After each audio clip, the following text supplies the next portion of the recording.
Muhammad. Please receive him with a well-deserved applause.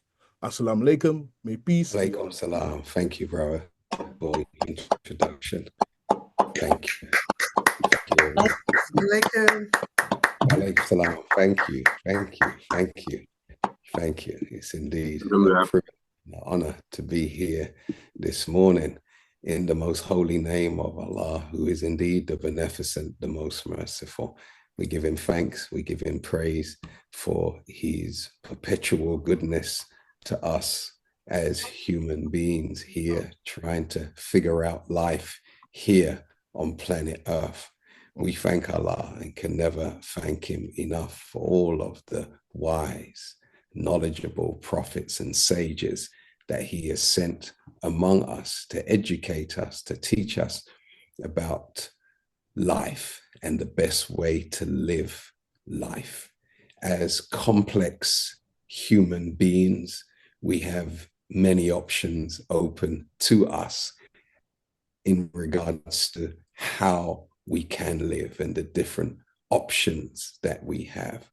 But the best life we could live is a divine life, a life rooted in righteousness, because the universe in which we live is established on truth and it is governed by righteousness. So for us to bring our lives in accordance with truth and righteousness, then we can stay in perpetual motion with the nature in which we have been created.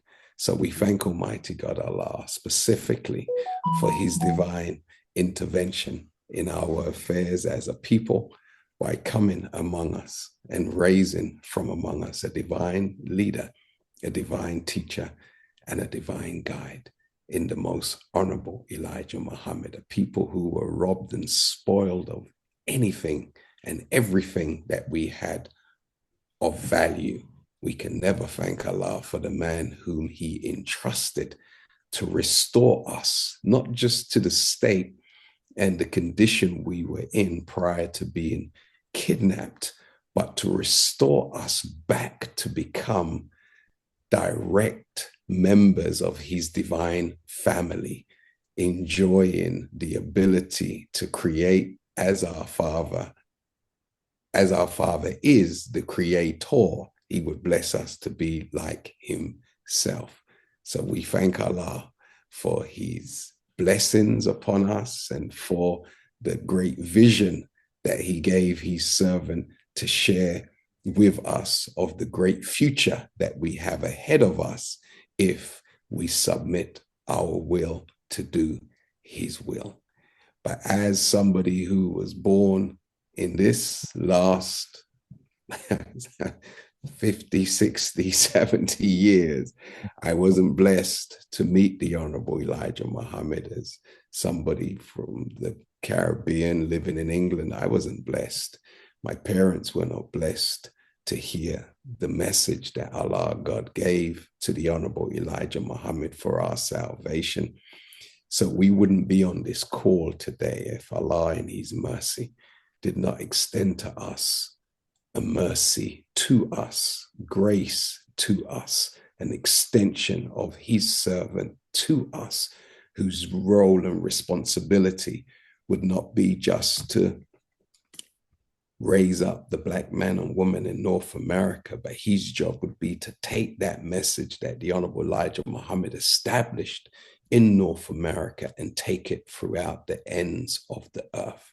I speak of none other than the most important man that there is on planet Earth, and the one whom we can read about all through the Bible and all through the Holy Quran, the last voice of clarity that we will hear prior to the judgment of Almighty God Allah manifesting here on this earth. I speak of none other than the Honorable Minister Louis Farrakhan, who is indeed Allah, God's divine Messiah among us, and the last voice of clarity we will hear prior to the judgment. And as Sister Tara mentioned about this terrific fire that is taking place, devastating fire in Los Angeles, it can be seen in many different ways. It can be seen as started by an arsonist, and they just so happen to be fierce winds, or you can consider it to be a part of the judgment of God himself that is spoken about in the book of Revelations and also spoken about in the Holy Quran. So it gives me pleasure, dear brothers and sisters, to greet you all in the greeting words of peace in the ancient Arabic language of our fathers of Assalamu alaikum. Salam, sir. How is everybody today, this morning? Speak to Allah. Good to be here. I didn't hear any of you. How is everybody this morning? Fantastic word, Minister. We're in the right place, sir. Thank you. I hope you're in good spirits and high spirits, because we're blessed to be here today, and we're going to hear a wonderful message of guidance, not a message of entertainment, but a message of guidance and revelation from our brother ILIA RASHAD Muhammad. But before we do that, I want to thank each and every one of you for your efforts, for making the first week back to work after the beginning of a new year. Last week, those of you who made our program successful, please take your devices off of mute and give yourself a big, massive round of applause. Thank you, Minister.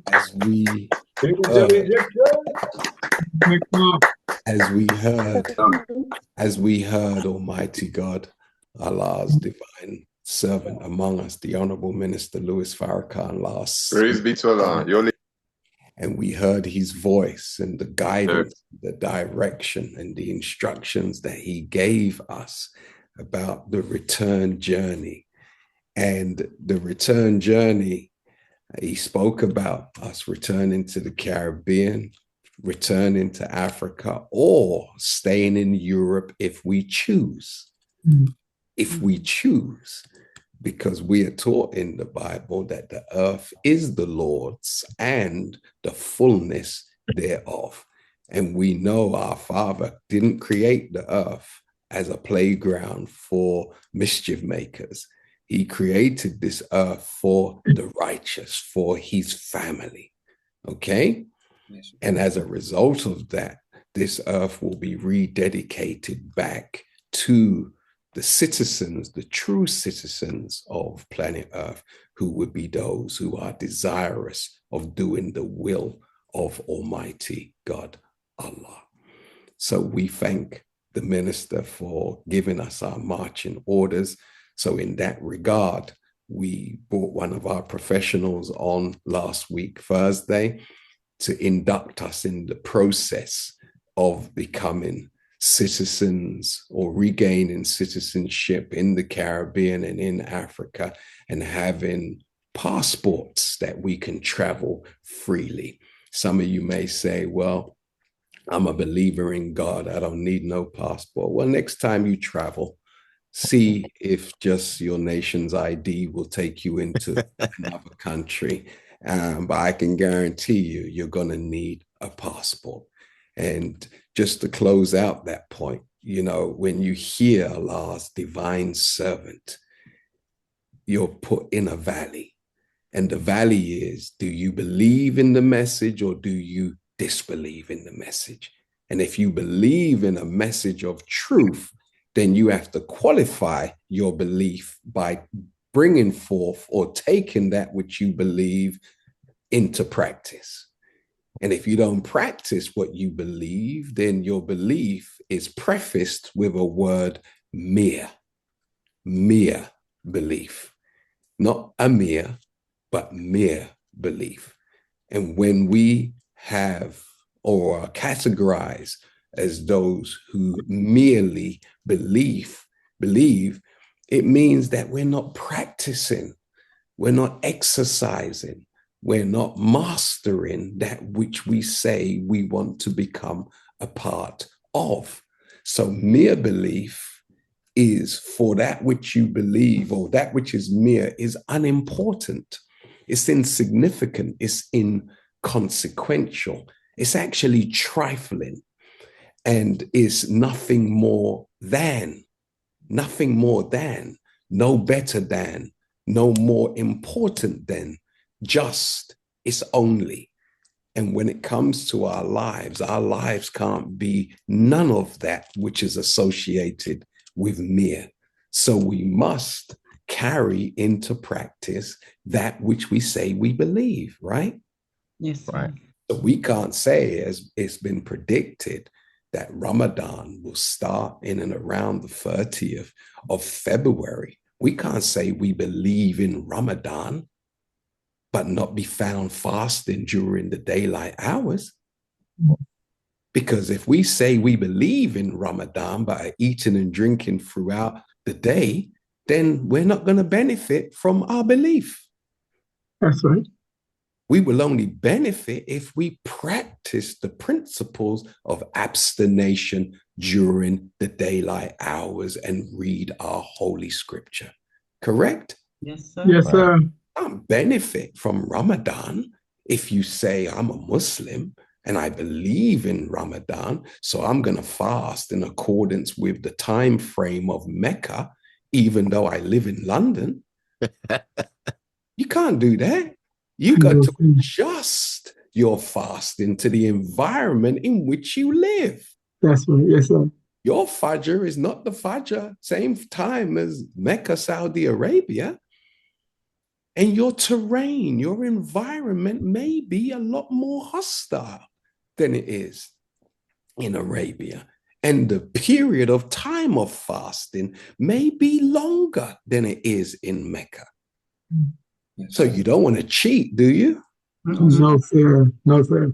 So let's move away from mere just thinking because of, we're going to receive a reward. No, you've got to use what you've been given to master and practice it in your environment. And wherever the truth finds you, wherever you are, if you don't have the capabilities, if you don't have the strength to practice it where you are, then the Quran says that you must get up from where you are and go to a different part of the earth, because Allah has made the earth as a wide expanse. Okay? Beautiful. But don't stay where you are and do nothing and complain. Yes, sir. If you want an easier form of practice of your faith, go to a place that's more conducive to your strengths and your weaknesses. All right? But we're not going to complain. We're going to master this jungle or wilderness where we are. Is that right, believers? Yes, sir. We ain't going to be found retreating. Nope. We're going to get busy and go to work. And in getting busy and going to work, we want to know a bit more about these aerial phenomenons that we're hearing about on CNN and Sky News and RT that's flying all over America, that they started off calling drones, but now they're saying that these aircrafts are manned. They're manned. So we have been blessed in the Nation of Islam to receive insight as to what these aerial phenomenons are since 1930, a year after it was designed and took flight. So we want to get some insight as to what does the nation know about these aerial phenomenons. Are they UFOs or are they Allah, God's Air Force?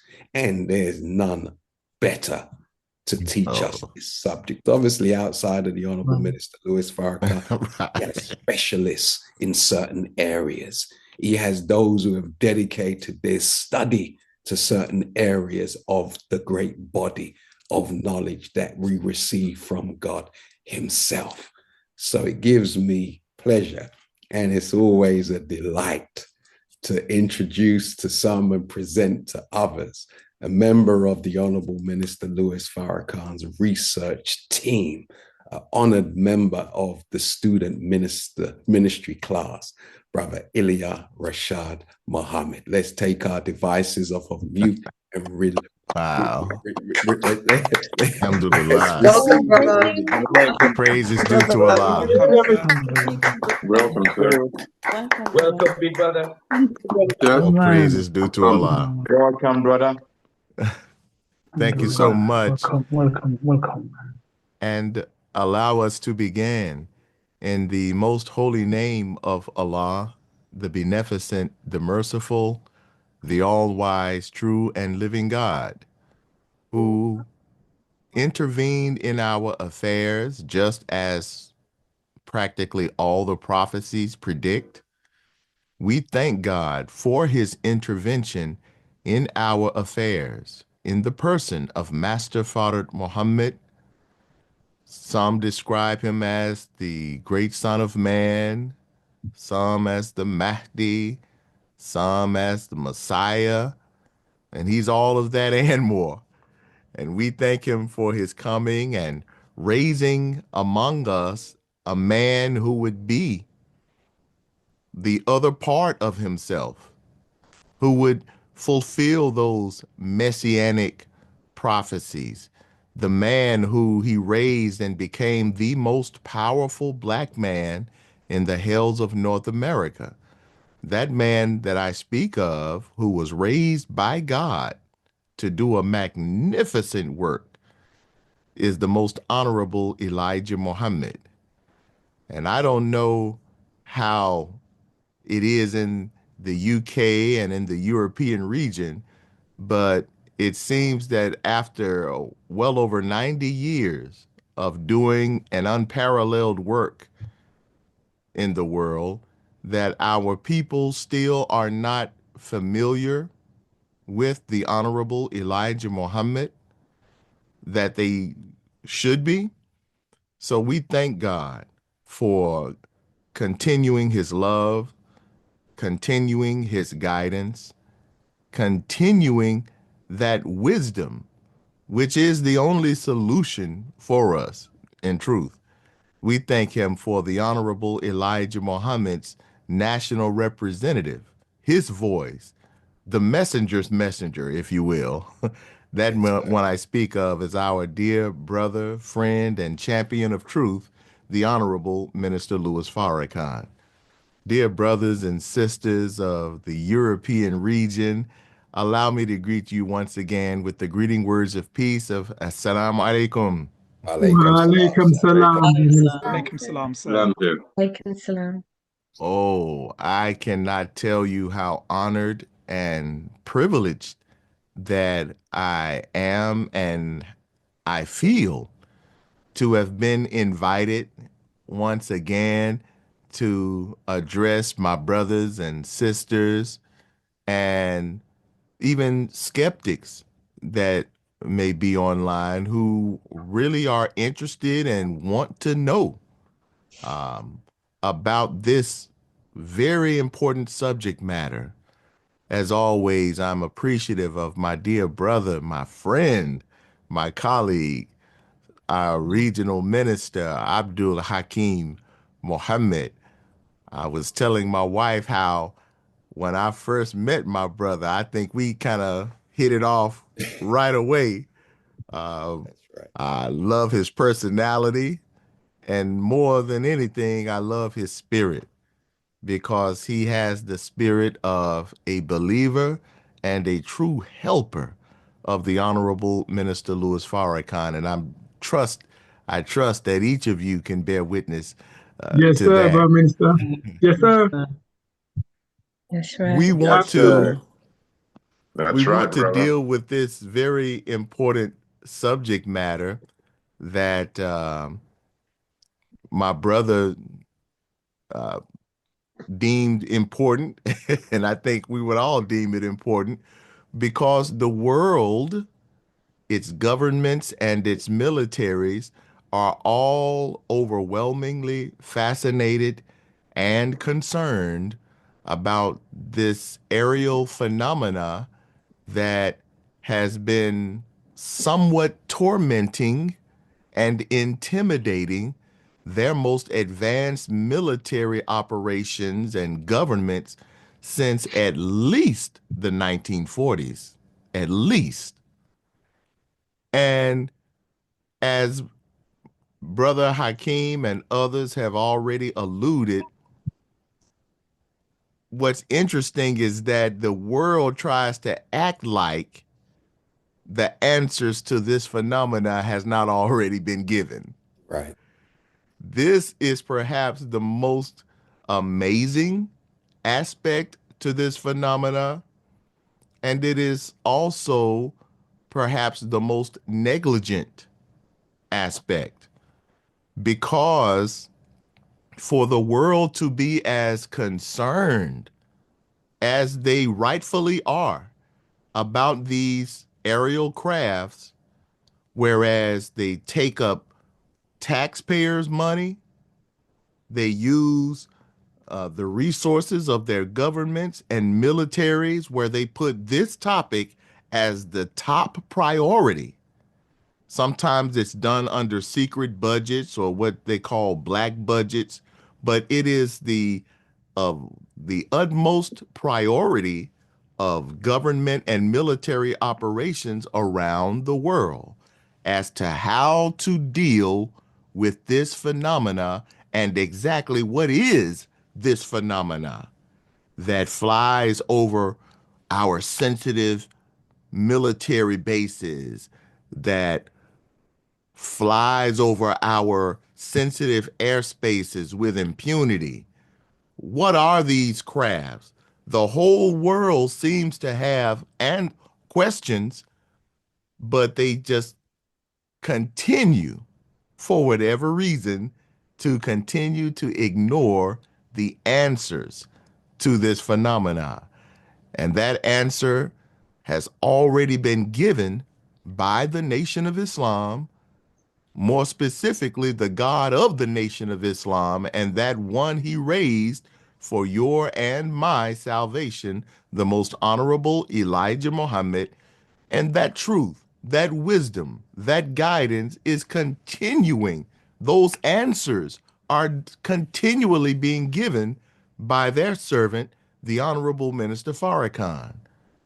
Yet the world continues to ignore the only ones with answers. So I think that it behooves us to get into a subject matter like this, not just in a way where we are explaining it to those who already know something, to the believers, but we're in a day and time now where we have to call out those leaders and challenge them on their hypocrisy, because they have continued to run from the Nation of Islam and run from the answers. We have been dealing with this for over 90 years.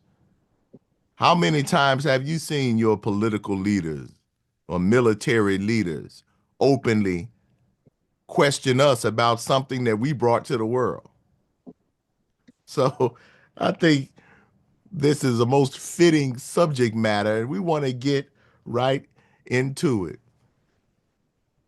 I can pretty much answer. Are you all able to see the slides that we have? Yes, sir. Yes. Yes, Okay. sir. The Honorable Minister Louis Farrakhan answered it in one sentence as it relates to the UFO phenomena.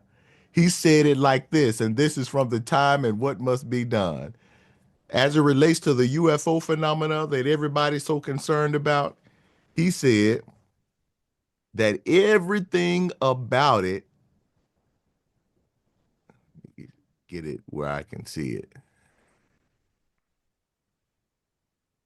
He said that everything about it says that God is present in the world. Everything about it says that God is present in the world. So when it comes to this phenomena, that's the answer right there. Now, I know that doesn't seem like the answer we would expect to hear on CNN or BBC Network or even Al Jazeera. But if we want to be truthful, everything about these crafts only prove that God is now present in the world. This is substantiated by practically all the prophecies of the divine scriptures that we read, be it Judaism, Christianity, Islam. Everything about it proves that God is present in the world, because all those prophecies point to a God who operates from some flying vessels in the sky, whether they are called flying chariots in the scriptures, whether they are described as clouds whereby people operate like Jesus did and is expected to return in like manner, whether it is described as God's heavenly throne, whether it is described as this New Jerusalem, which is described in the New Testament as the city of the living God, a literal dwelling place of God that resides in the heavens. I don't see how we can call ourselves Christians or Jews or Muslims and continue to just ignore the Nation of Islam. And the Honorable Minister Farrakhan, he let you know very plainly, everything about this phenomena is only proof that God is present in the world.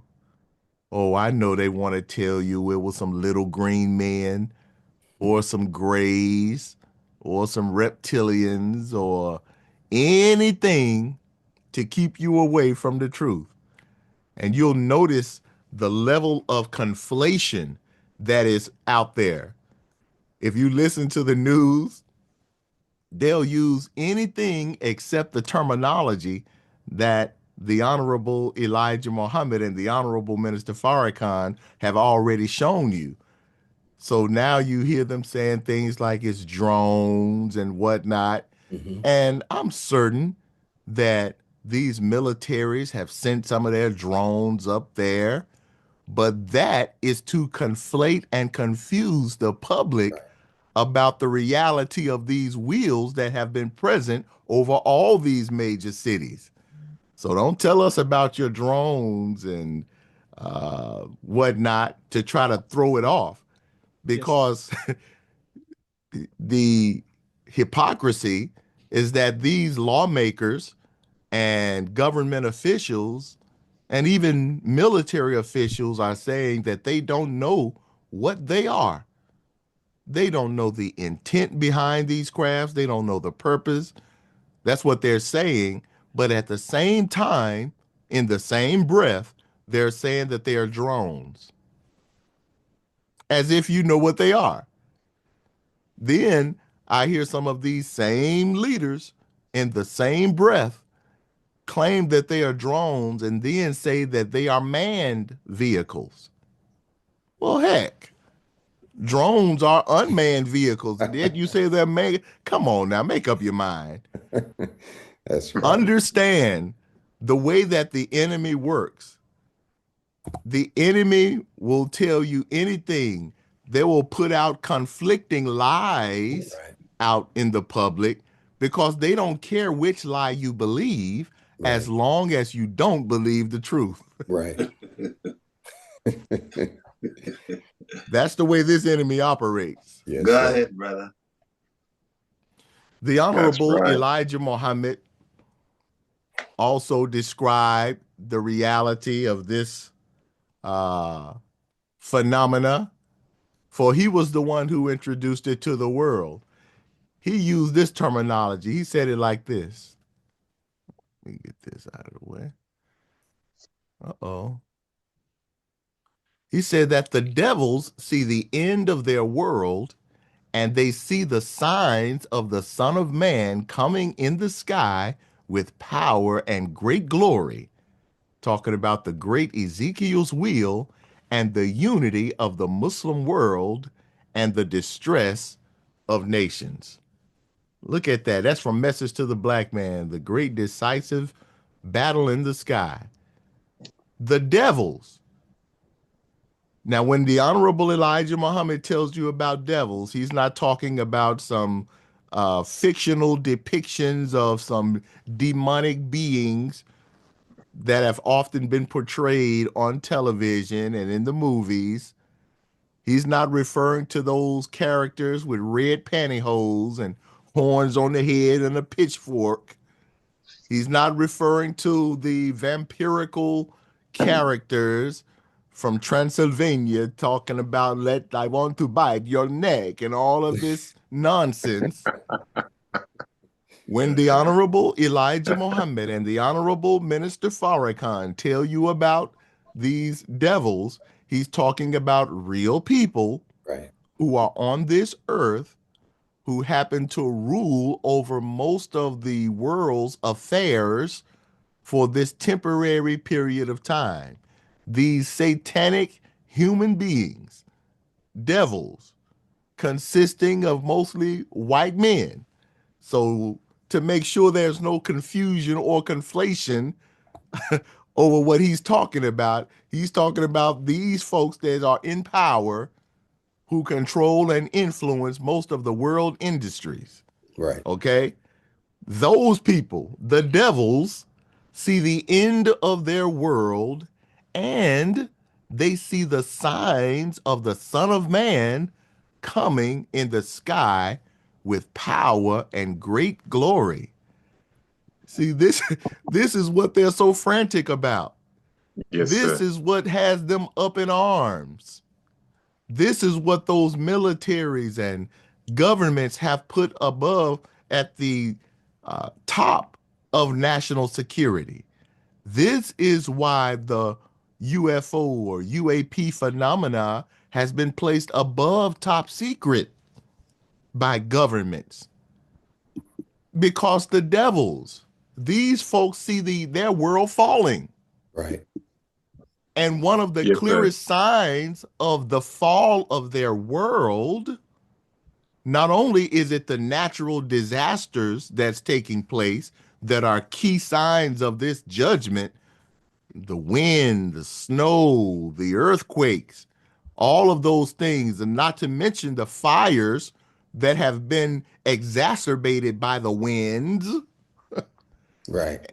And all of these things. So these are things that are taking place that are causing distress and affliction, as Allah tells us in the Holy Quran, that he sends upon certain nations distress and afflictions in hopes that they would humble themselves. He seizes these nations with distress and affliction that they may humble themselves. Yes, sir. So the worlds, the nations are witnessing distress and afflictions, both through the natural disasters, through social and economic chaos, and the seal, the icing on the cake that just makes them frantic is the presence of this superior power that they see, that they say are meddling with their militaries. That's right. That's right. Yes, sir. The Honorable Elijah Muhammad told you, yes, these devils see the end of their world. And the end of their world is signified by the Son of Man coming in the sky with power and great glory. Yes, see? Sir. Yes, this sir. is military prowess. Military prowess that's showing a power that is greater than all of their powers combined. And they know this. They know it. He said it's the great Ezekiel's will and the unity of the Muslim world and the distress of nations. See, all of these things are signs, more signs of the judgment. Yes, sir. That's the right. presence of these wheels, the power that they demonstrate. And then notice he said with power and great glory. I might be on this slide for a few more minutes. Don't you know, throughout the scriptures of the Bible, you will hear that term or that terminology, the glory of the Lord. You will hear that quite frequently or read it quite frequently throughout the scriptures. And the glory of the Lord, blah, blah, blah, blah, blah. I always thought that the glory of the Lord meant like his majesty, you know, his goodness, which it does mean that too. But that's not even the root meaning of this glory of God. Most of that term glory of God, especially in the Old Testament, stems from an Aramaic Semitic root word, kavod. Sometimes people would call it kabod, or with a V, kavod. Okay. And that term, kavod or kabod, which is used to describe the glory of God, literally represents a physical object. This is some of those things we find out when we're researching and we're getting to the etymological root of some of these terms that we have been reading about the whole time. That's right. The Yes, glory of the Lord. And this is why it is describing a physical object, because this same glory of the Lord, you read in the scriptures, it moves, it changes colors, it emits fire, Yes. it flies, it's seen over the temple.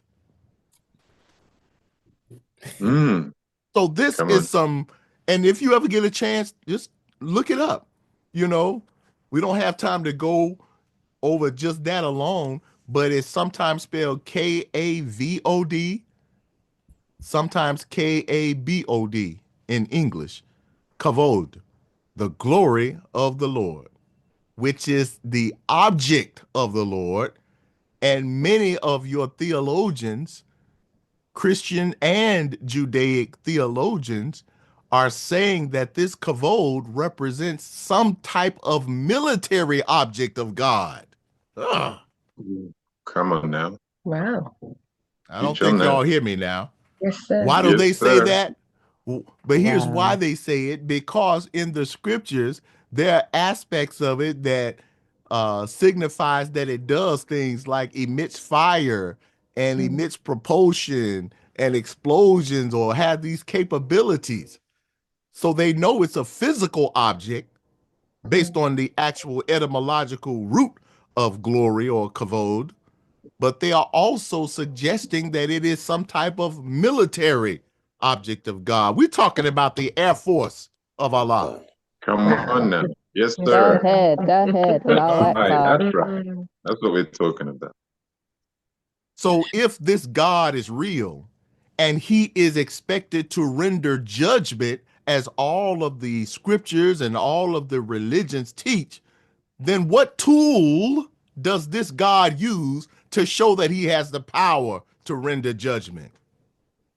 This is where you cannot continue to ignore the Honorable Minister Farrakhan and the Honorable Elijah Muhammad. That's right. This is why the leaders today, be it political, educational, religious, or otherwise, we would now be foolish if we try to act like these men haven't been warning us for over 90 years.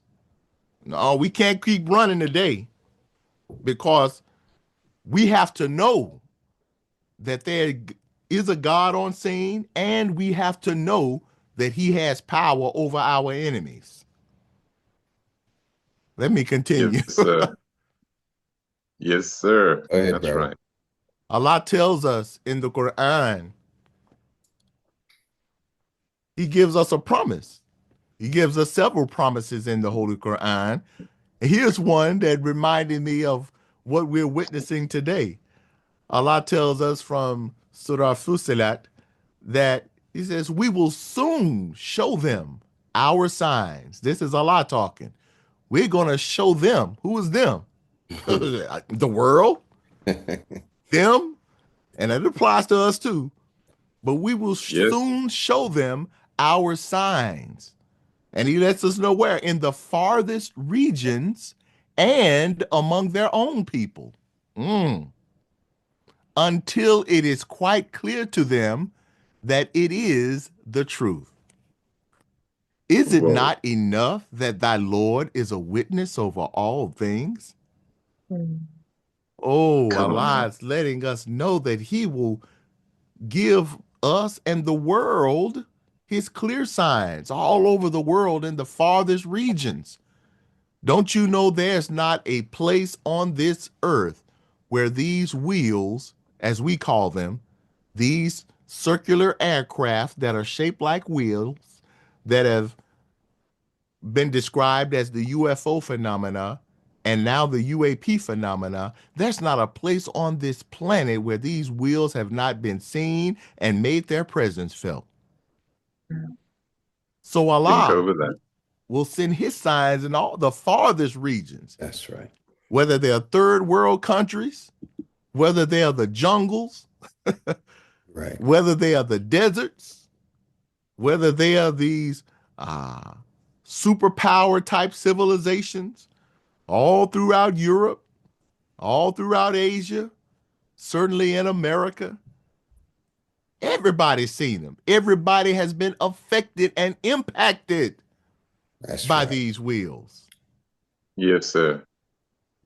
So Allah is letting us know we're going to show you these signs in the farthest regions and among their own people.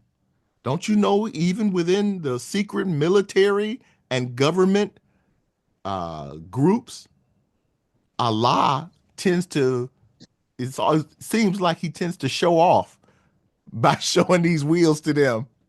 And these wheels often demonstrate their superior power to them just to let them know who the real boss is. That's right. You know? That's right, brother. Make it plain. Allah says he's going to show this until it is quite clear to them that it is the truth.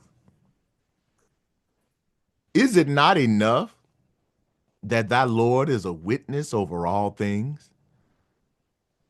Shouldn't it be enough that God provides all of these signs and evidences for us? Shouldn't that be enough alone for us to accept what is right and do right? You would think that should be sufficient. Right. But for whatever reason, the world, by and large, don't seem to be convinced enough by the overwhelming evidence that Allah has already presented. This is why Allah has to spank the world. Right. That's right. Go ahead. Come on now. Come on. To them and among our own people.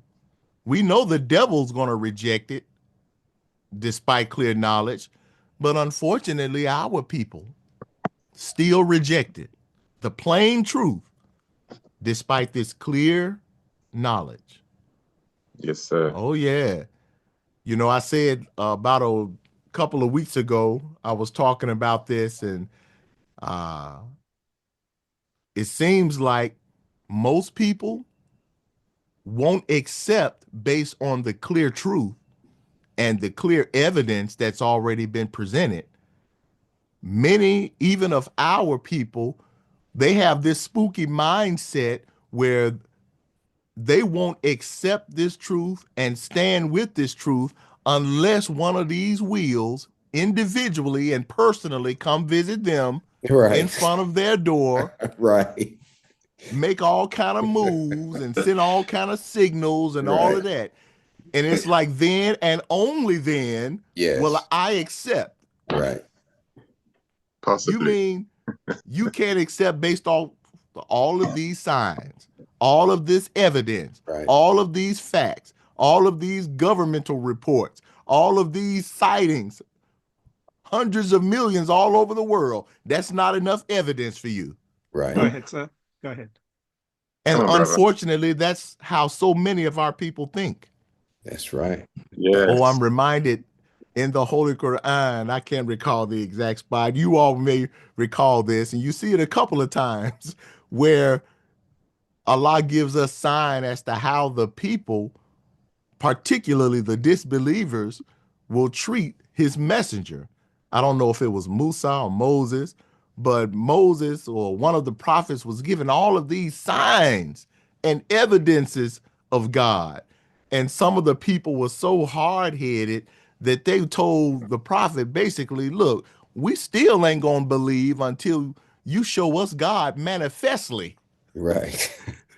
So you mean you can't take all of the evidence. Right. You can't accept the signs. You can't accept the mathematical precision of truth.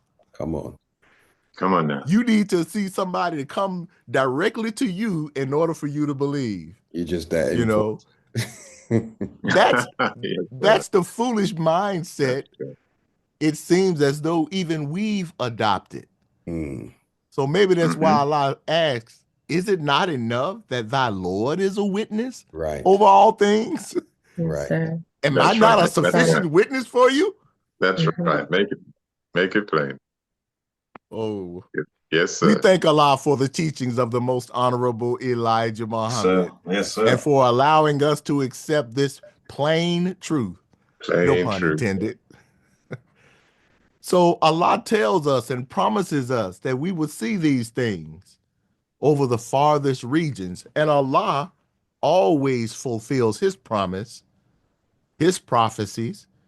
And so he did that, which is why the Nation of Islam exists today, because he has fulfilled and is fulfilling his promises and his prophecies.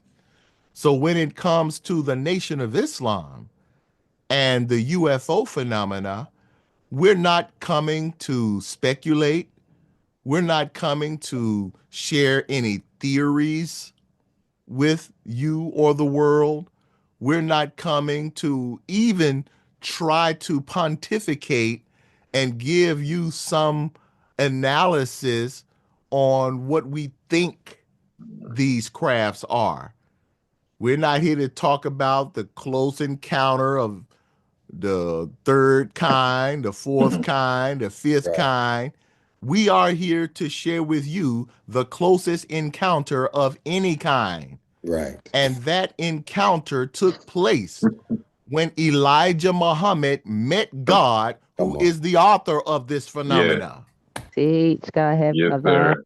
That's right. God in person. Yes, sir. Go by him. Again, we're talking about a God who is so merciful in giving us signs and evidence that he came in person, and his presence, his reality is on physical historic record. So this is not a God who is limited to our belief in the scriptures alone. This is not a God who lives in our heart and in our mind and is just some abstract God who is absent from the real world. Right. We're talking about a God who literally fulfills his promises in the real world by coming in real person, in real on time, real historical record, in real America, in real Detroit, during a real time frame, yes, sir. the 1930s, That's right. with real interactions with people, yes, that's on real records, that's right, police records, detective records, newspaper records. That's right. Secret Service records. That's right. Again, is it not enough that Allah is sufficient as a witness over all things? Yes. So now we sir. thank Allah for his coming, because now God is not limited to the abstract. No. But he's a real world God. Yes. Real. So real that the closest encounter of any kind that we talk about, the God that the Nation of Islam presents to you, is a God where he left evidential traces. There's a paper trail, if you will, that can be followed to prove his reality. All right. Beautiful. Come on, Wow. brother. Yes, Let's go sir. after that. And nobody in religion can say this. I know we believe in Jesus. You believe in the Old Testament prophets and all of this stuff, but you can't bring verifiable proof or evidence of their direct connection to you. You can believe, as we should, but you don't have any traceable paperwork or paper trail or evidential line of evidence to show, oh, this is, God's intervention. It's all limited to your scriptures and your imagination and your belief. Right. That's right. Come on now. Right. Yes, sir. Oh, that's why throughout the Quran, you will see where Allah says that these verses become manifest or become clear. It frequently uses an Arabic phrase, mubin, speaks of the ayats becoming mubin or clear or evident or manifest. Yes. See? Clear evidence. Clear evidence. Clear evidence. Yes, sir. And the sure truth, al-haq. Yes, that's right. Come on, brother. So yes, sir. The Honorable Elijah Muhammad experienced the closest encounter of any kind as it relates to these crafts that you call unidentified aerial phenomena, or now they call it unidentified anomalous phenomena. Why do they call it anomalous? Because an anomaly is often associated with a problem. Yes. An anomaly is something that is very difficult or quite impossible to figure out. Yes. They have admitted that they cannot figure out or even come close to matching the superior technology exhibited by these wheels. Yes. This is your enemy. Think about this, our people. This is our enemies, the oppressors of the world, and their military might. They are the ones classifying these wheels as anomalous phenomena because they have admitted that they can't figure it out. Exactly. They cannot match. Exactly. That's right. That's right, brother. But because of the arrogance of these people, they refuse to consult with, let alone submit to, those who have been given the answers to this phenomena. That's right. So before there was a UAP, before there was a UFO phenomena, Master Fard Muhammad had already been teaching about his crafts in the early 30s. Right. And he literally showed it to his servant and messenger, the Honorable Elijah Muhammad. And the Honorable Elijah Muhammad said it very plainly. Allah showed me that plane. That's right. Talking about the mother plane. Yes, and he dared critics, his critics or anybody else, that if you think he's lying, if you can prove that he's lying, or prove that he's wrong, he'll give you $10,000 out of his brother's vest pocket. That's what he said. That's what he said. Yes, sir. Later on, he challenged the world with his life. You don't hear me now. Yes, He put his life on the brother. line. That if you can disprove what Master Fard Muhammad taught and showed him, man, we're dealing with the man of God right here, boy. So this is the origin of the UFO phenomena, and this is what we want those of you who are visiting or interesting or even skeptical of the Nation of Islam. We invite you and your skepticism. Because if you are truly skeptical and you are thinking and approaching this subject matter objectively, with the information that we are presenting to you from the Honorable Elijah Muhammad, if you are a critical thinker and researcher like you might claim to be, oh, that skepticism will lead to you bearing witness that there is no God but Allah who came in the person of Master Fard Muhammad. Come on. Go ahead, sir. How do we know? Because some of us was some of those skeptics at first. Right. That's right. That's right. Yes, sir. Yes. Remember, we're dealing with the evidential God here now. Yes. Got the receipt. Let's continue. You all are familiar with this, but I have to go through it again anyway, because this is one of the more important aspects of UFO history that often gets swept under the rug. And the reason it often gets swept under the rug is because the more you delve into this incident that they call the Battle of Los Angeles, you will eventually get to see its direct ties to the Nation of Islam. Come on. Long story short, these wheels made their presence felt over Los Angeles February 25th, 1942. This was perhaps one of the first major, if not the first major encounter between the U.S. Armed Forces and these wheels. Some of these wheels showed up. It alarmed the Army.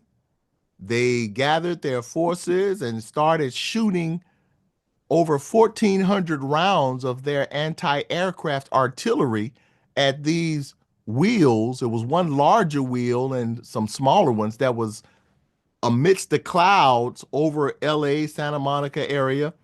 And after 5 hours or so of shooting at these anomalous crafts, it didn't do anything to the crafts. It was as though these wheels were coming to demonstrate their superiority over the military, just to send a message, you see?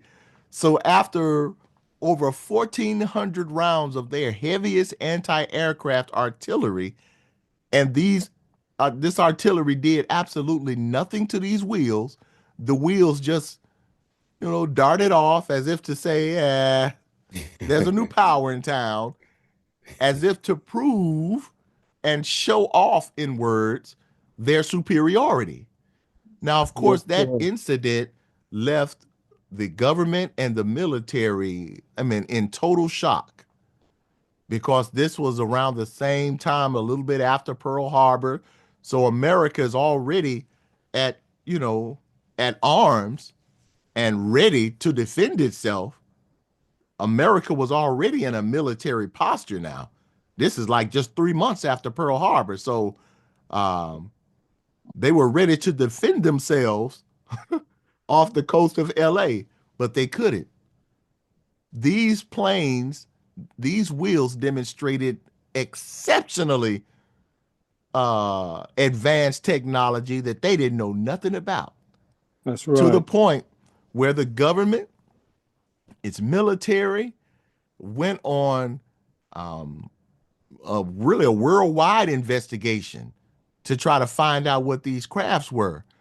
They thought it could have been a foreign adversary like Japan or Germany or somebody, but they realized that if Germany, Japan, or any other foreign nation had that kind of technology, they could have whooped America. They could have been using this technology to beat America and anybody else in these wars. So they had to rule out that. But what their investigations did lead to was the only people on record. Listen now, the only people on historical record for teaching about these anomalous wheel-shaped planes that can fly and do all of this and that. And that is what led the U.S. government under the Franklin Delano Roosevelt administration to have the Honorable Elijah Muhammad and 80 plus other members of the Nation of Islam arrested in 1942. He was arrested about 2.5 months after the Battle of Los Angeles. Wow. Most interestingly, when the FBI had the Honorable Elijah Muhammad behind closed doors, and they are questioning and interrogating him. Come on.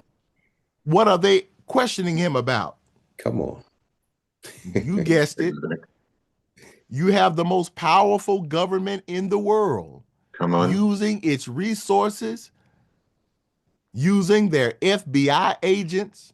This is federal. This is not local police. That's right. Not even state police. This is the federal government.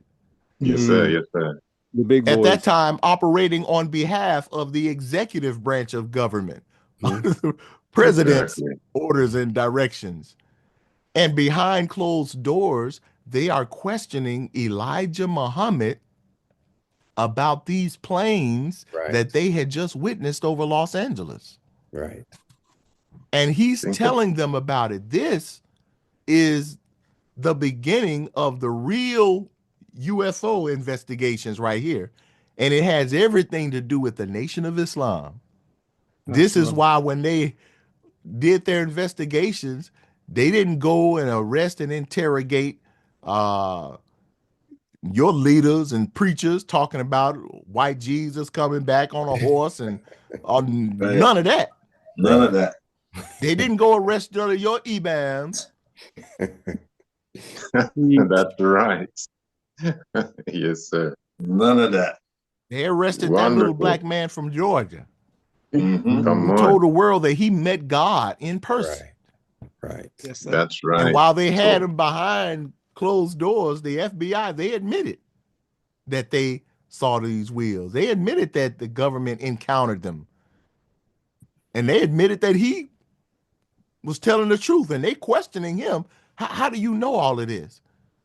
And he told them, this is God's work. Right. And then they keep questioning him about the whereabouts of Master Fard Muhammad. Right. So he said, the white man admitted to me that they've seen it, but they just can't get to her. They just can't get to them on the plane. Yes, sir. They're like, look, you can try all you want. You can question me. You can kill me if you want to. Right. It's not like you can do anything to that power. Right. But you know, that was the beginning of the UFO cover-up. That was the beginning of when the government said, oh, hell, we got to keep this thing a secret. That's when it became above top secret. And it has everything to do with the Nation of Islam. Exactly. Yes, sir. Come on. Now, I hear these different documentaries and UFO experts, and some of them are just now talking about the Battle of Los Angeles. They tried to sweep that under the rug, even in ufology, in UFO research. Yes, sir. If it was not for the Honorable Minister Farrakhan and the Nation of Islam's research team, the Battle of Los Angeles would have been pretty much wiped out of history, just like they trying to wipe the Nation of Islam out of history now. Yes, That's right. That's right. Ain't gonna happen. That's right. But here's the hypocrisy of these so-called UFO researchers that you need to know. It's if somebody like me, and believe me, I'm not the brightest dude that you would know. I'm not the sharpest tool in the toolbox, you know what I mean? That's sufficient. Right? So if somebody like me can find a paper trail that shows and proves that the UFO phenomena is directly connected to the Nation of Islam through FBI files, through just historical record, through newspaper, through just Nation of Islam teachings in general. If somebody as simple-minded as I am can do that research, you can't tell me that these brilliant political, military, academic leaders who have access to government and declassified government files, you can't tell me that they can really do a study of the UFO phenomena and not run into this obvious truth of the Nation of Islam's direct connection to it. Yes, See, sir. that is deliberate. Yes. That is deliberate. And it's so negligent and hypocritical, you know? Yes, sir. Now, here's one. You all have probably heard of Professor Michael Lieb. He wrote that book, Children of Ezekiel. That's that Jewish professor that we referenced before. He's Yes, sir. one of the few academics, white or black, let alone Jewish, who have openly or publicly acknowledged the Nation of Islam's connection to this thing. And in some of his academic writings, he's talked about how the FBI files, how replete they are with their concerns about these wheels Elijah Muhammad talks about. And look, this is in the declassified files that your 6-year-old son or daughter can access. So he stated that the FBI files on Elijah Muhammad are such that the mother plane becomes time and again the subject of close scrutiny. What is Professor Lieb saying here? He's saying what we're saying, that if you were to look at the FBI files on Elijah Muhammad, you can't ignore the fact that the FBI gave this topic on the wheel and his connection to these wheels severe attention. It's a matter of national security. Now, this is in the declassified file. So if you can ascertain that based on the declassified files, then hell, I wonder what those who have access to the classified files show. But he said, look, the FBI files on Elijah Muhammad are such that the mother plane becomes time and again the subject of close scrutiny. And if you were to look at it, and you can get this thanks to the Freedom of Information Act, you can get the FBI files on Elijah Muhammad and the Nation of Islam. It'll probably be about 800 pages. That's the declassified files. And even half of that is redacted. Where they, do the black marker over it. Yes, sir. Yeah, I can imagine. You see just how much attention that they give to it. They called it, these are some of the FBI files, memos. It said the national leader of MCI.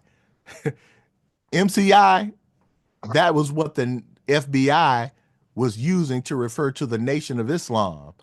They're so biased and so wicked and racist, even in their investigations, that they call the Nation of Islam MCI in many of the FBI files, which stood for Muslim Cult of Islam. Wow. The white man, the devil that the Honorable Elijah Muhammad taught us about, they never want to address the truth with the truth. Right. They always have to recategorize and reclassify and rename and relabel what God has given us. That's right. So you don't even give the healthy respect of calling us the Nation of Islam or the Muslims. You say, oh, hell no, the MCI, Muslim Cult of Islam. You see? Anyway, they said the national leader of this MCI with national headquarters at Chicago, the subject, Elijah Muhammad, attacks Christianity and predicts the destruction of America and the white man by fire. Uh-oh. That's kind of timely, huh? Yes, sir. How convenient. But they were talking about the wheels, just so you know the context of this. I only have so much to put right here. But they go on and talk about Elijah Muhammad.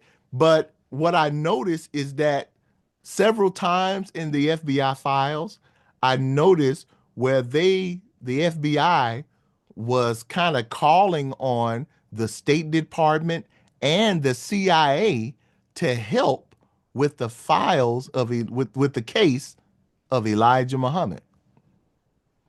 So this little unarmed black man who only proclaims that he met God in person, he is such a threat. He is of such importance to the U.S. government that the FBI feels as though we can't handle his case alone. This man talking about too much stuff that's beyond our pay grade. So several times they asked the State Department and the CIA if they could help with these files on Elijah Muhammad. One point they said, neither your department, this is the multi-agency efforts regarding Elijah Muhammad as demonstrated in the FBI files. They said neither your department nor the Central Intelligence Agency is being requested to conduct any investigation.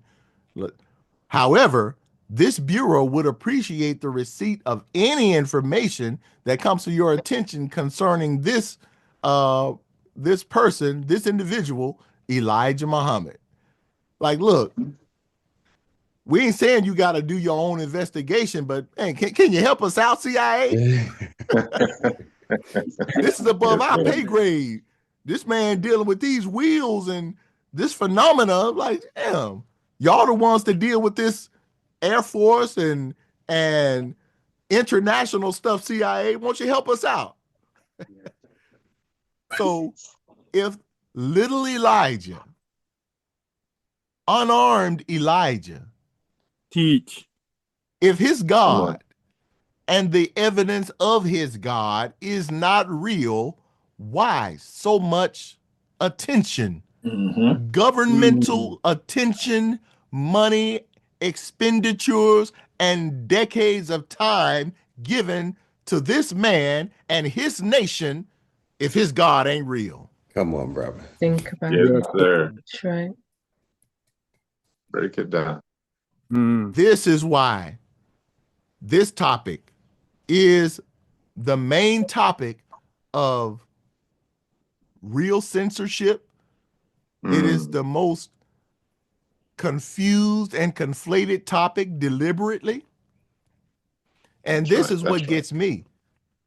You know, we have a lot of very intelligent, professional people among us. I'm talking about especially black people who are not in the Nation of Islam, but have a healthy respect for the Nation of Islam, and even have some familiarity with the nation and history in general. We know many black professionals and even scholars. I always find it interesting. In fact, I'm somewhat flabbergasted as to how so many of our professional people who know something about the Nation of Islam but have absolutely no clue as to the nation's connection to the UFO phenomena. Right. It's like they either can't put it together, but in truth, that really just goes to show how powerful the enemy's misinformation campaign has been at covering up this truth. Yes, sir. We've been telling the same truth for over 90 years. Right. That's right. And most people, the public, has no clue that the UFO phenomena is directly connected and answered by the Nation of Islam. Come on. Despite all the evidence, despite the paper trails, despite the constant efforts of the Honorable Minister Louis Farrakhan and the Honorable Elijah Muhammad and the believers of putting this information out at the expense of being ridiculed for decades. Even today, I am flabbergasted as to how people have no clue about the fact that we can answer this phenomena. Mm. I'm telling you, that is the result of decades-long, high-priority misinformation campaign, and that misinformation stems from government along with their media conglomerates. That misinformation campaign targets both UFOs and the Nation of Islam because these entities are directly correlated.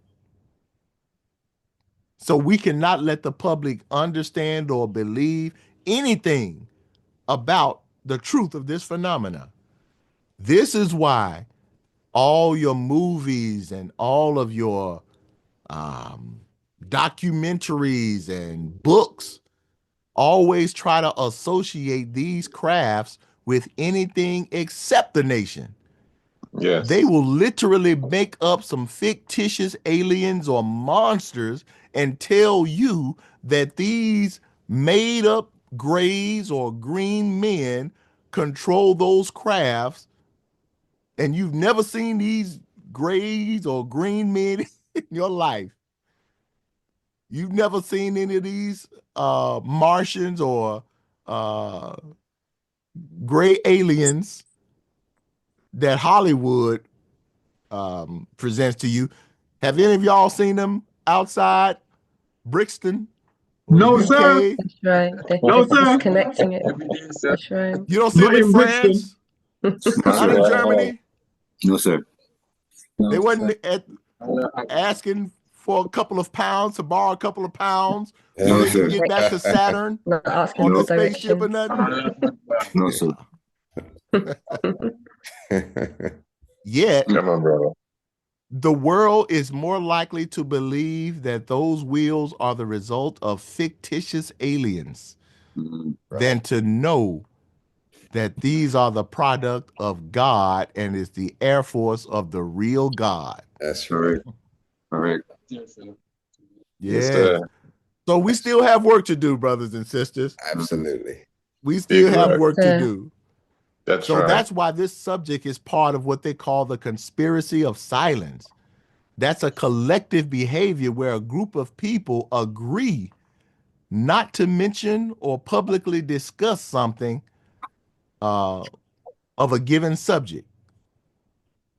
I was speaking to my brother Hakeem, our regional minister, yesterday, and we were kind of taken aback as to why so little attention has been given. And Lord knows I've been reaching out for the past 12 years or more on behalf of the Honorable Minister Farrakhan. I've been reaching out to those more popular UFO researchers and journalists, if you will, and all of these, people that talk about or act as though they're so concerned about the UFO phenomena. Man, I've been reaching out to them for 12 years. Man, they avoid us so much. And it is because they are part of the conspiracy of silence. Yes. Exactly. Yes. That's And right. Brother Hakeem, he was he was like, when they are part of it, when you hear them start mentioning something about aliens. Right. They may start off for a minute sounding real good, like, yes, and these disc-shaped objects are shutting down military bases and they're flying at phenomenal speeds and blah, blah, blah. So they start off real good, and then all of a sudden, and then an alien crash landing somewhere. You already know what it's about then. Right. But that's why we should be so thankful that we have the teachings of the Honorable Elijah Muhammad with the guidance of the Honorable Minister Louis Farrakhan, because we don't have to go around asking questions and guessing and theorizing. We literally have the absolute answer, and that answer is based on actual fact. That's right. That's right. Yes, sir. So you'll notice that even though they tried to keep this thing, they tried to keep it above top secret, But you can't keep hiding the truth, though. Right. Because people are seeing these things by the thousands and hundreds of thousands, by the millions, hundreds of millions all over the world. All over. So they've done all they can to try to hide this truth. And the enemy, as I stated earlier, they don't care what lie you believe as long as you don't believe the truth of what the Honorable Elijah Muhammad taught us. Let's see if I can get to this next slide.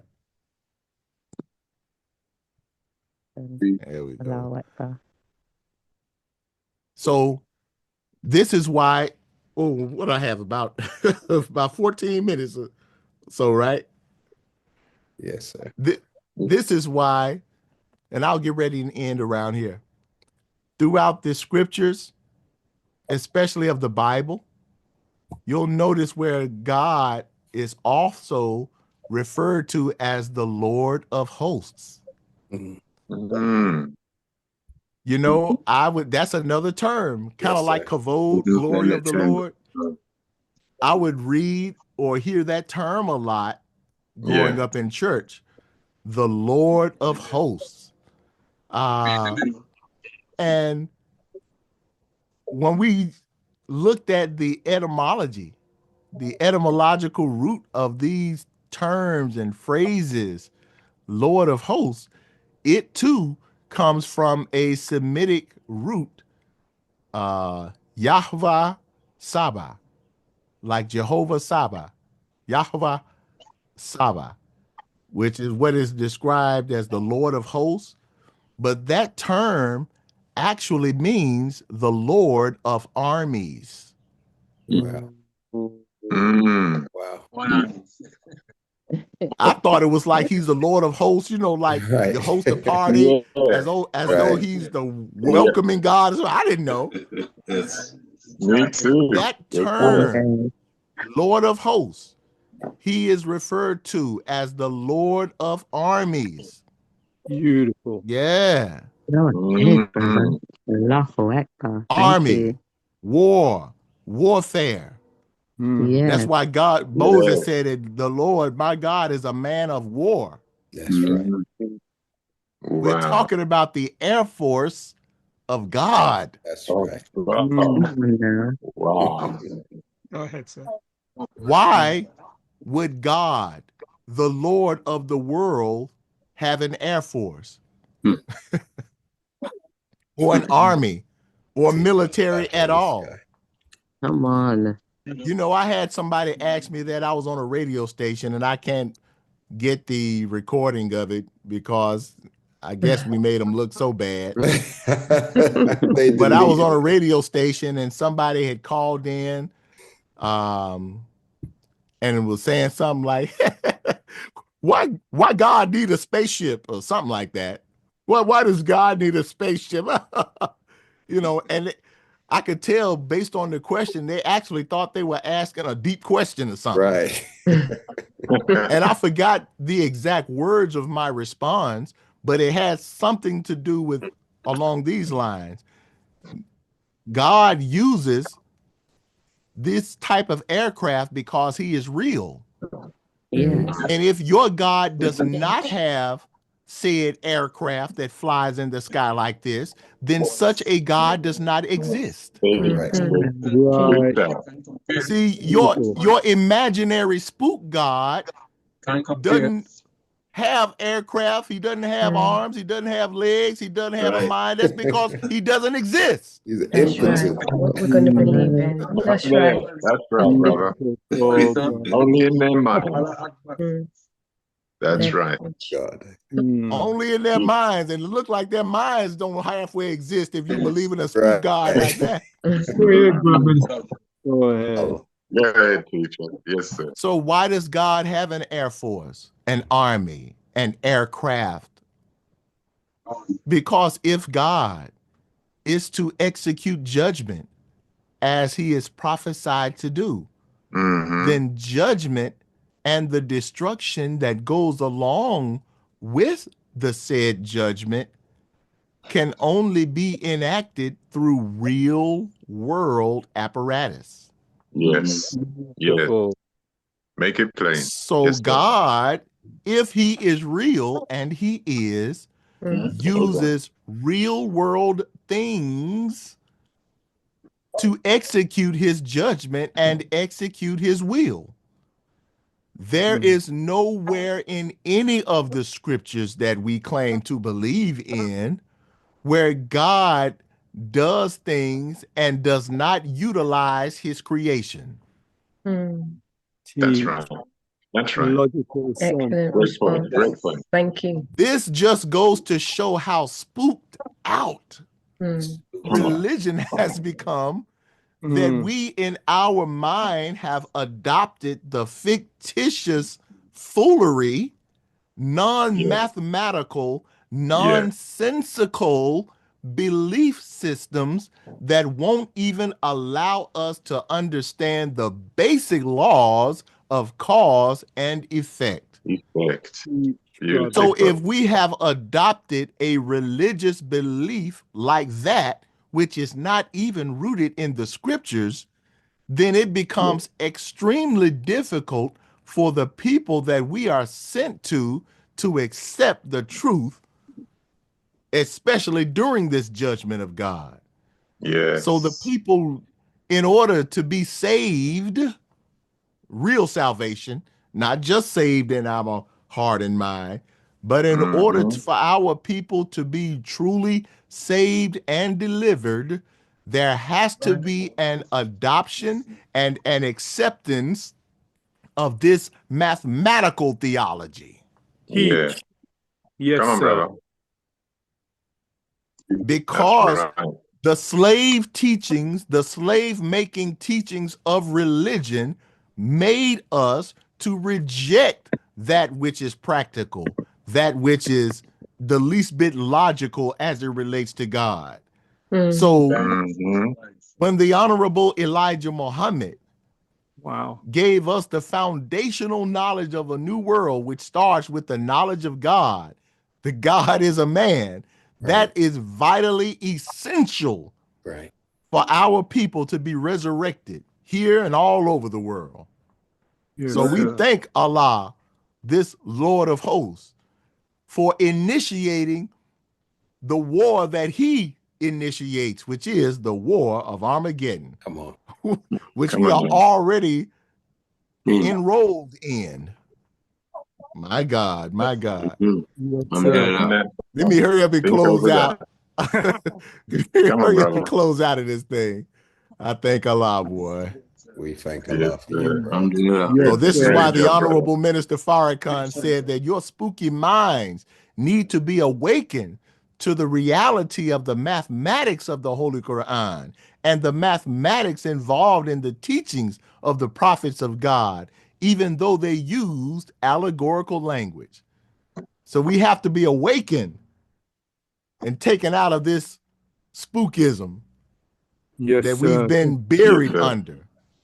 The prophecies tell us, and then shall appear the signs of the Son of Man in heaven, and then shall all of the earth mourn, and they shall see the Son of Man coming in the clouds of heaven with power and great glory. I think I'm going to end with this words from the Honorable Elijah Muhammad. The Honorable Elijah Muhammad said, and this is from Message to the Black Man. Again, he sums up the UFO phenomena with us. He sums up the time and what must be done in basically one sentence. He says, today we see the white race preparing for the sky battle to determine who shall remain and rule this earth, black or white. Come on. Now, I know in this post-racial society, we don't want to look at race. You know, that's so passe, race. You know, but white supremacy is still ruling the world. That's right. Absolutely. That's right. That's right. And when the Honorable Elijah Muhammad and the Honorable Minister Farrakhan use that term black, he's not just talking about black in terms of black African or African American.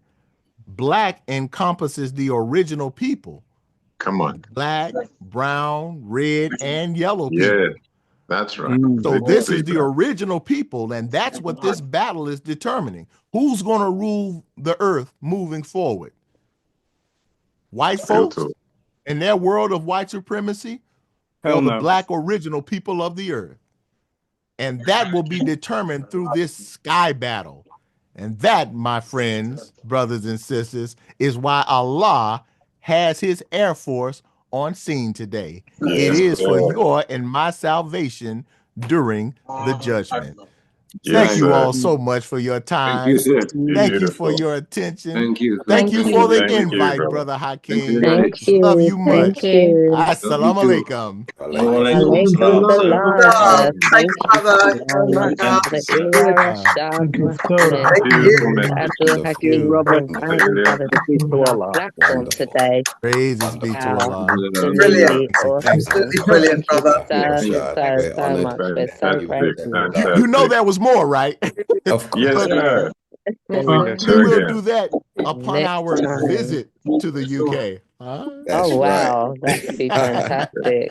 Before you go, if you could just give us a general trailer of the great documentary that you, and really a film that you have done on this great phenomena. Please give us an overview of what the work you have done so that we can prepare to receive you in person at some point this year. Yes. Absolutely. We have embarked on a documentary series. The title of that series is Answered. You may have heard it or come across it. Some of you may have seen some of our episodes already. The first installment of Answered was subtitled The Prelude episode. It's about an hour long, and it gives a pretty good overview, of what this UFO phenomena is about, and it serves as somewhat of an introduction that leads to the rest of these documentaries that follow. And the one that followed after that was the one that seemed to gain a lot of popularity because we went on tour with it. And the second installment of Answered was subtitled The Coming of God. Yes. And that one was a little over 2 hours, y'all. 2-hour documentary. We were blessed to go throughout this country, filling up theaters, selling out theaters, that we would rent the theaters ourselves. And we just thank Allah, because this was a wonderful opportunity for the public to know and to see in a cinematic fashion the truth about this phenomena and the origin of it, which leads to this God in person, Master Fard Muhammad. And I'm so thankful that we were blessed to produce a documentary that allowed it to be shown and told in a story form that was captivating. Yes, this was 2 hours, over 2 hours, and the audience is stuck like this, the whole time. And we are preparing for part 3 of Answered, which will deal heavily with the battle in the sky. We intend to embark on that tour sometime in the spring after Ramadan. And that tour we expect to last throughout the spring and summer of this year. And afterwards, it'll be released on online for online viewing. And be mindful that the first two, the Prelude episode and the Coming of God, are available online. You can go to our website, which is kind of like a hub. We have different things, nationbrothers.com. That's our website. And from there, you can check out our books, our resources, UFOs and the Nation of Islam. Were you saying something, brother? No, can everybody put their devices on mute, please? And please do not interrupt whilst brother's speaking. Please continue, sir. Oh, yeah. So we do have the first two of those documentaries available for online streaming. You can check it out and view it on your phone, on your computer, television, and what have you. And you can get to that site. It's through Selfie, but you can get to it through nationbrothers.com as well. So we have a litany of resources that we would love for you to check out. Like I said, our books, our documentaries, and of course, you know, I'm a beekeeper too. So we also have a beekeeping course that teaches people how to become hobbyist beekeepers. So those are different things that we have, and hope you stay connected with us. Absolutely. As we continue to do this divine work. And do you also coach people out of their phobias against bees? Well, most of the time, those who are interested have already been at least interested in overcoming their fears. I mean, it does involve that, you know, and it involves coaching people out of their fears by giving them the knowledge about the bees and why they sting and when they're most likely to sting and when they're not going to sting. So the more knowledge that we have in a given area, it kind of helps us to overcome the fear. That's right. That's fantastic. So if there's anybody in the audience who would like to venture onto this great course of beekeeping, because as you know, the bees, you know, they provide us a very great service. And that I know here, Brother Ilya, in the UK, the bee species are dying out. And it's almost like a criminal offense if you are caught killing a bee here in the UK, because the community, that community is dying out. So it would be great if we could have those of you in the audience who would like to go onto the course, then we could put something together for you to send you as a delegation. And just on a second point, we would love to be able to premiere this part free in London, dear brother. I think that would be a good place to start in the UK. Premiered in the UK. that would be a wonderful reason for me to be able to come to the UK and the Caribbean Isles. Look, I want some dual citizenship somewhere too now. I think that's awesome. That's awesome right there. Look, count me in. And you know what's ironic? I viewed some land in the Caribbean about 2 years ago, and it was for agricultural purposes. We were going to plant and grow jelly coconuts, and the land was not being used at the time I visited, but they were beehives there, and they were keeping bees on there. So the owner was a beekeeper, and all the hives were laid across the land. And I've got some video, I'll send it to you.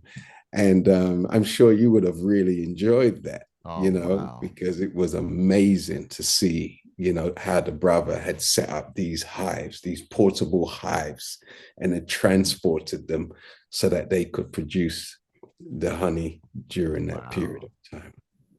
Awesome. It was amazing. And lastly, I just wanted to encourage everybody in the audience. What we heard today is high science. It's not just a lecture, it's high science, okay? And it is a gift for you to know that you just haven't received a divine servant, a divine Messiah, a divine messenger. But this man is backed up by the greatest military that has ever been produced in the annals of history. And just the sign of such is what our dear brother, student minister Ilya RASHAD shared with us today. He really shared with us the support, the backing that the Honorable Minister Louis Farrakhan and the Nation of Islam has globally. So wherever there's a believer, the Air Force flanks that believer. Come on now. As Brother Minister mentioned, in the most remote parts of the earth, where somebody believes, they are definitely being catered for and supported and protected in those various parts of the planet. And Brother ILIA, as you were sharing this great teaching with us, what came to mind is the importance of separation. Because we have so much information that we're not grasping, that we need to, as a people, we need to be quarantined so that the misunderstanding of the spook God can be broken. You know, many believe and many hear the truth whilst we're sporting and playing, but we really need a solid period out of the influence of the powers that be, so that we can really grasp the great information that has been shared. Dear brothers and sisters, are you following me? Yes, sir. Yes, sir. Yes, sir. Yes, sir. So I'm going to challenge you. Brother, signal is frozen. Yeah, you're spot on, Brother Minister. I get it. So we're going to need, dear family, to be quarantined for a moment, and you've got to give yourself time for quarantine, where you can really screen yourself from all negative influences. And when I say negative influences, that which constantly challenges your ability to grow in faith. Okay? Because as soon as you're trying to grow, someone's always engaging you in negative conversation, inserting doubt and suspicion into that which you're trying to grapple with. And, you know, by the grace of Allah, I've been able to meet so many persons on this great journey of faith. And there are so many of our brothers and sisters, and you can see the light of truth just overtakes them and illuminates their being. But by the time they go home to disbelieving family members, a disbelieving household, then that truth just gets extinguished so quickly. The cares of the world, the demand to make money and to pay bills just plucks them right out of the process of growing into who we have the capacity to grow into. So I would advise each and every one of us, in order to really benefit from what our student minister shared with us today, let us have a conversation with somebody. Because if you don't conversate about what you have heard, then you can't grow to really fully appreciate it. The mere fact that you don't talk about this yourself is minimizing your ability to really grasp the significance of it. The more you engage is the more you will grow. And it's the more you will come back to the source of your information to dig deeper into it. Our brothers and sisters need to know what this phenomenon represents, as brother shared with us. And in order for them to know, guess who's got to go to them with what you just heard today and share it with them? It's for us, brother. I don't care how unconfident you feel. Your confidence will only grow the more you engage. Go ahead. That's right, brother. Engage, and you can preface the conversation just as lawyers and other professionals do when you ask them for advice. They would say to you, I am no expert in this area. However, I do have a few things I can share, but I'm no expert. Go ahead, sir. Go ahead. You're not going forward as an expert. That's right. But you do know something. Go ahead. And that's right. Got the little that you know, when you run out of information, direct them to the nationbrothers.com. There you go. That's right. Okay? Yes, sir. Come on, brother. Yes, sir. Do engage. Your little children love superheroes. Engage. the real superheroes, We as know, sir. opposed to allowing Marvel to adopt them as children. Man, okay? Real talk, real talk. Instead, all what's left for me to do is ask you to take your devices off of mute again and give our special guest, our student minister and member of the Honorable Louis Farrakhan's research team, Brother ILIA Rashad Muhammad. Thank you, brother. Thank you again, brother. Thank you, brother. Thank you, brother ILIA Rashad. For teaching Thank you so much, brother ILIA 6 Rashad a.m. Muhammad, or 5 a.m. for the privilege of your time with us. Thank you. It is an honor. Supreme. Very good. So, Sister Tara, please tell us about what programs we have in store for this week. We were so excited to have some of you with us this week. This coming week on Thursday, we are continuing with our journey onto dual citizenship. We have some exciting people coming on, so get your tickets now. If you want to repatriate or get you another passport, you better join us next week, Thursday, 7 p.m. UK. Excellent. And remember, you know, the righteous at a certain point will be taken out of some of these areas that are marked for destruction. Yeah. And don't all expect one of those little baby planes that Brother ILIA Rashad mentioned to actually come and pick you up. You know, you might need to book a ticket because you were inspired to get out of Dodge and decide. Yeah. So take advantage of having, you know, different options, because contingency plan. Dear family, you know, Almighty God is He who keeps His options open. So That's create some options for yourself so that when the signs are made visible to us, we will know how to move strategically. Okay? Yes.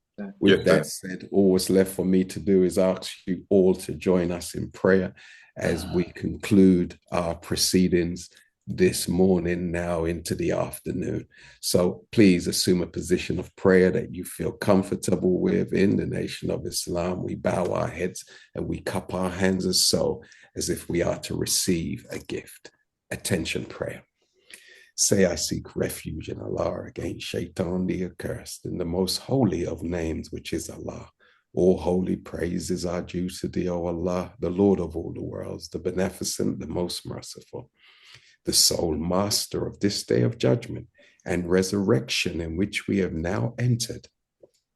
To thee alone, Allah, do we serve. To thee alone do we beseech for thine aid. O Allah, guide us on the straight path, the path of those upon whom thou hast bestowed thy favors, not the path of those upon whom thy wrath has been brought down, nor of those who go astray, especially after hearing and believing in thy clear teachings given to us by the most honorable Elijah Muhammad and exemplified to us today by and through the Honorable Minister Louis Farrakhan. Ameen.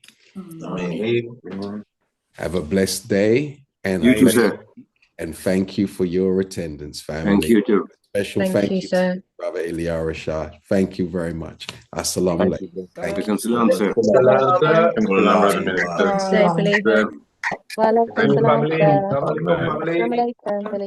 a wonderful message. Walaikum salam, sister. Only God can make a man. If God is going to make a man in his own image and in his own likeness, God is the originator and the original. He's going to make a man as a prototype or a copy of himself.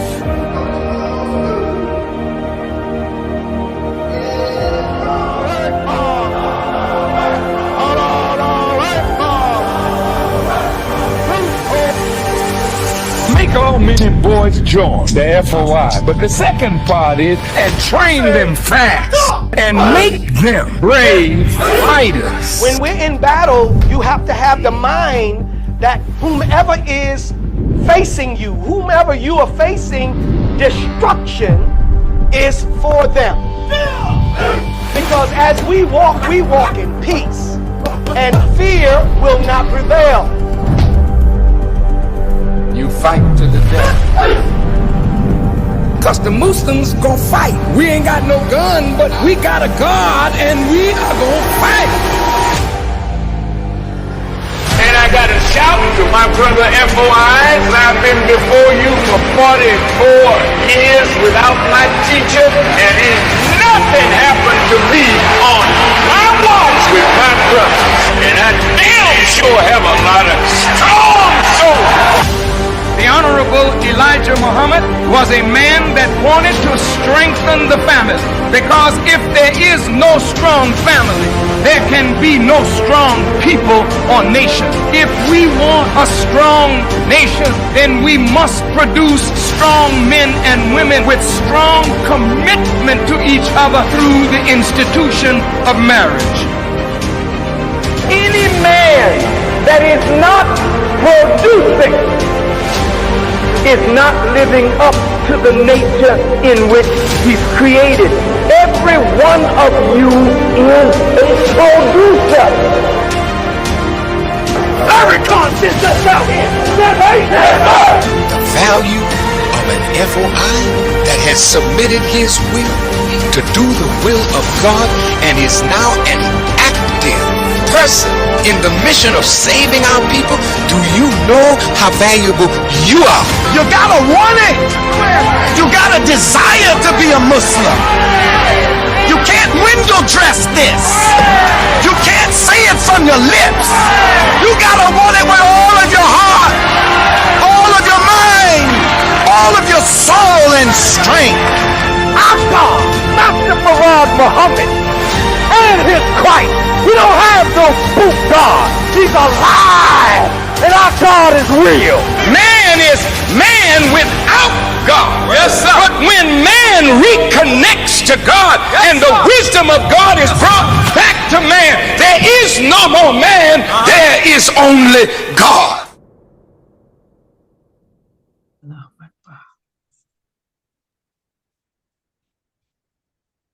Allahu Akbar. Have a